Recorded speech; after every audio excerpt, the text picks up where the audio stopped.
আমি যদি কোনো পরীক্ষায় খারাপ করতাম তাতে হয়তো ভালো করার চেষ্টা থাকতো, কেন স্যার মন খারাপ করবে, স্যার এসে পরের দিন বকা দিবে, কিংবা স্যারই আমার চেয়ে স্যারই মন খারাপ করতে বেশি যে কেন আমি এত কম নাম্বার পেলাম। স্যার ফ্র্যাঙ্কলি স্পিকিং স্যার খুব ভালো পড়াতেন এবং আমরা স্যারের ক্লাস খুব মিস করি।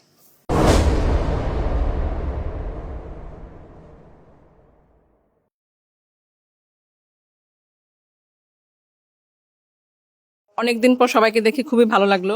আমি যেহেতু পেডিয়াট্রিক্স সেক্টরে কাজ করছি, আমি একজন ডক্টর, তো আমার কাজের ক্ষেত্রে আমি দেখেছি হচ্ছে গিয়ে গরিব শিশুদের চিকিৎসার ক্ষেত্রে সামান্য একটু ডোনেশন অনেক হেল্প করে। সেটা হচ্ছে সার্জিক্যাল প্রবলেম হোক, মেডিকেল প্রবলেম হোক, রিক্সাওয়ালা, কাজের বুয়া, তাদের বাচ্চারা এসে 2 দিন থাকবে, একটু বেড ভাড়া দিয়ে 7 দুগুণে 1400 টাকা বেড ভাড়া দিয়ে থাকবে, সেই টাকাটাও নাই। চিকিৎসা, ওষুধ, সেগুলো তো অনেক দূর কি বাদ। তো আমরা যদি এত বড় একটা পরিবার, শাহীন শিক্ষা পরিবার, এখানে আমরা যারা আছি, ছোট বড়, আসলে ইকোনমিক্যাল অ্যাফোর্ডেবিলিটির কোনো সীমা পরিসীমা নাই, যার ক্ষেত্রে যতটুকু সম্ভব আমরা সেটা জাকাতও হতে পারে, সেই ফান্ড থেকে যদি আমরা গরিব শিশুর, তার জন্য শিক্ষা হোক অথবা চিকিৎসা হোক, যে কোনো ফান্ডে কন্ট্রিবিউট করতে পারি, সেটা আমার জন্য খুব আনন্দের হবে। এবং সেই অবদানটা স্যার হচ্ছে, আমি জানি যে হচ্ছে গিয়ে শাহীন স্যার অবশ্যই এনকারেজ করবেন এবং শাহীন শিক্ষা পরিবারের সাথে আমি এই ব্যাপারে থাকতে পারবো বলে আশা ব্যক্ত করছি। এখানে আসলে দুই তরফ থেকেই আমি ব্যাপারটা লক্ষ্য করছি।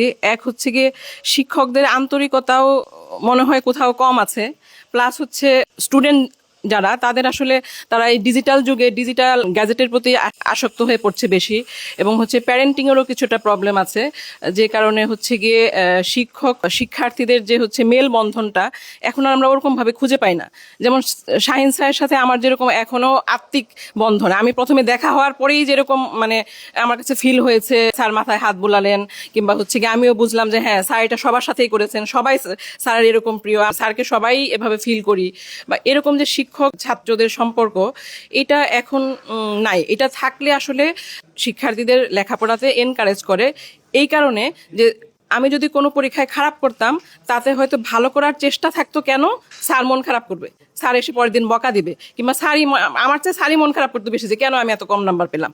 সো এই ফিলিংসটা না থাকলে আসলে হচ্ছে গিয়ে স্টুডেন্টদের ওইভাবে এনকারেজমেন্ট আসবে না। আচ্ছা, এই প্রশ্নটার অ্যান্সার আসলে হচ্ছে গিয়ে আগে থেকে শুরু করতে হয়। ঠিক যেখান থেকে প্রশ্নটা করা হয়েছে সেখানের চেয়ে আমি আরেকটু আগে চলে যাচ্ছি। আমি আসলে ধনবাড়ি উপজেলার একটা গ্রামেরই স্টুডেন্ট বলা যায়। তো সেখান থেকে আজকে আমি যে পর্যায়ে দাঁড়িয়ে আছি, সেই পর্যায়ে আসার কোনো মানে স্বপ্ন দেখেছি, শুধু স্বপ্নটা কিভাবে বাস্তবায়িত হবে সেই উপায়টা জানা ছিল না। আমার বাবা মা চেয়েছে যে আমি বড় হয়ে শিক্ষা আর সর্বোচ্চ শিখরে আরোহণ করি, কিন্তু সেটার পদ্ধতিটা জানা ছিল না। যখন আমি শাহীন ক্যাডেট কোচিং এ ভর্তি হলাম, স্যারদের গাইডেন্সে আমি বুঝতে পারলাম যে এভাবে চেষ্টা করলে, এভাবে লেখাপড়া করলে আমি অবশ্যই ভালো করতে পারবো, এবং চেষ্টার অসাধ্য কিছু নাই। কেউ যদি মনে করে যে হচ্ছে গিয়ে সে এতদূর যাবে, লক্ষ্যটা আগে স্থির করতে হবে, এতদূর যাবে, তাহলে সে অবশ্যই যেতে পারবে যদি সে 100% ইফোর্ট দিয়ে চেষ্টা করে। স্যাররা সবসময় হচ্ছে এনকারেজ করতেন, এবং হচ্ছে আমি সর্বোচ্চ ইফোর্ট দিয়েছি এবং আমি সেটার হাতে হাতে ফল পেয়েছি। সো আমি শিক্ষার্থীদের উদ্দেশ্যে বলবো যে অবশ্যই একটা উঁচু লক্ষ্য স্থির করবে এবং সেই অনুযায়ী 100% ইফোর্ট দিবে। স্যারদের গাইডেন্সে অবশ্যই তোমরা ভালো করবে। আমি যেন 100% মনোযোগ দিতে পারি। আমি পেছনের বেঞ্চে বসলে মনোযোগ হারায় ফেলতাম।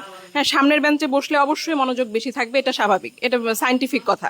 আর সেকেন্ড কথা হচ্ছে যে স্যার ম্যাডাম বলেন মানে সবার টাচে বেশি থাকা যায়।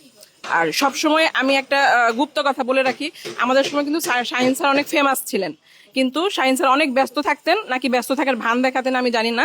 ওই সময় হচ্ছে গিয়ে স্যার আমাদের ডেইলি ক্লাস নিতেন না, এটা একটা খুব কষ্টদায়ক হতো। মাঝে মাঝে স্যারের ক্লাস পাওয়ার জন্য, ক্লাস করার জন্য আমরা অধীর আগ্রহ অপেক্ষা করতাম কোন দিন স্যার একটু এসে ক্লাস নিয়ে যাবে। স্যার ফ্র্যাঙ্কলি স্পিকিং স্যার খুব ভালো পড়াতেন এবং আমরা স্যারের ক্লাস খুব মিস করি। জি, সব পড়াতেন, সবই ভালো লাগতো। মানে আসলে পড়ানো স্টাইলটাই আসলে ম্যাটার করে। মানে কি পড়াচ্ছি সেটা হচ্ছে পড়ানোর স্টাইলটা ম্যাটার করে, সেটা আমার ভেতরে ঢুকছে কিনা, সেটা আমি কতটা আন্তরিকতার সাথে নিতে পারছি, যিনি ডেলিভার করছেন তার উপর অনেকটাই নির্ভর করে। স্যার যেহেতু হচ্ছে সবই আসলে এই মানে ডেলিভারিং সিস্টেমে আমরা জানি খুবই ভালো, সো স্যারের সবকিছুই ভালো লাগতো। যেটা হচ্ছে হ্যাঁ, স্যারদের খারাপটুকু যেটুকু খারাপ লেগেছে বলতে বলেছেন সেই জন্যই বলছি। সেটা হচ্ছে যে ওই সময় একটু শাস্তির ব্যবস্থা ছিল, সেটা একটু হয়তো বেত দিয়ে মারা এই টাইপের ব্যবস্থা ছিল, সেটা দেখে আমরা জমের মতো ভয় পেতাম। এবং একদিন হচ্ছে গিয়ে আমি ম্যাথে একটু খারাপ করেছিলাম, স্যার আমাকে বেত দিয়ে একটু হাতে বাড়ি দিয়েছিল, একটু লাল হয়ে ফুলে গিয়েছিল, সেটা ধরে ধরে আমি অনেকদিন মনে করছি স্যার আমাকে মারতে পারলো। এই টাইপের ইমোশনাল অ্যাটাচমেন্ট আসলে ছিল স্যারের সাথে।